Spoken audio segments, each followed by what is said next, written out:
দেশি পোশাক বিদেশি বলে ক্রেতাদের সঙ্গে প্রতারণা করায় চট্টগ্রামের পোশাক বিক্রয় প্রতিষ্ঠান মেগা মার্টকে ১ লাখ টাকা জরিমানা করেছে ভোক্তা অধিকার সংরক্ষণ অধিদপ্তর। আজ ১৯ মার্চ বুধবার দুপুরে নগরীর টেরিবাজারে পরিচালিত অভিযানে এ জরিমানা করা হয়।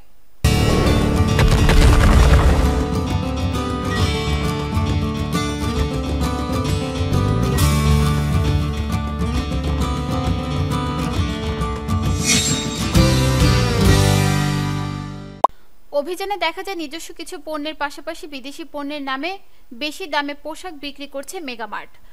কাপড় চেক করে দোকানটির বিক্রয় কর্মীরা জানান এগুলো ভারতীয় ও পাকিস্তানি কাপড়। পরে ডকুমেন্ট চাইলে প্রতিষ্ঠানটি তা দিতে পারেনি।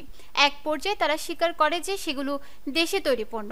পরবর্তীতে প্রতিষ্ঠানটিকে ১ লাখ টাকা জরিমানা করা হয়। ভোক্তা অধিদপ্তর সংরক্ষণ অধিদপ্তরের চট্টগ্রাম বিভাগীয় পরিচালক ফয়েজুল্লাহ বলেন, পণ্যগুলো যে বিদেশ থেকে আনা হয়েছে সেগুলোর কোনো ডকুমেন্ট তাদের কাছে নেই। যখন আমরা কাপড় চেক করছিলাম তখন তারা আমাদের জানিয়েছে সেগুলো বিদেশি। পরে আমরা ডকুমেন্ট চাইলে তারা সেটা দিতে পারেনি। এরপর তারা স্বীকার করে যে সেগুলো দেশে তৈরি পণ্য। আমাদের সঙ্গে তারা যেহেতু এটা করেছে, তাদের ক্রেতাদের সঙ্গে তারা আরও বেশি করবে। তিনি আরও বলেন, তাদেরকে আমরা নির্দেশনা দিয়েছি যাতে কাপড়ের ওপর মেড ইন বাংলাদেশ লেখা থাকে। তাদের কাছে অনুমোদিত নয় এমন কিছু কসমেটিক্স পেয়েছি, আর কিছু বিদেশি কসমেটিক্স পেয়েছি যেগুলো তারা অনেক দামে বিক্রি করছেন, কিন্তু কসমেটিক্সের গায়ে আমদানিকারকের নাম নেই।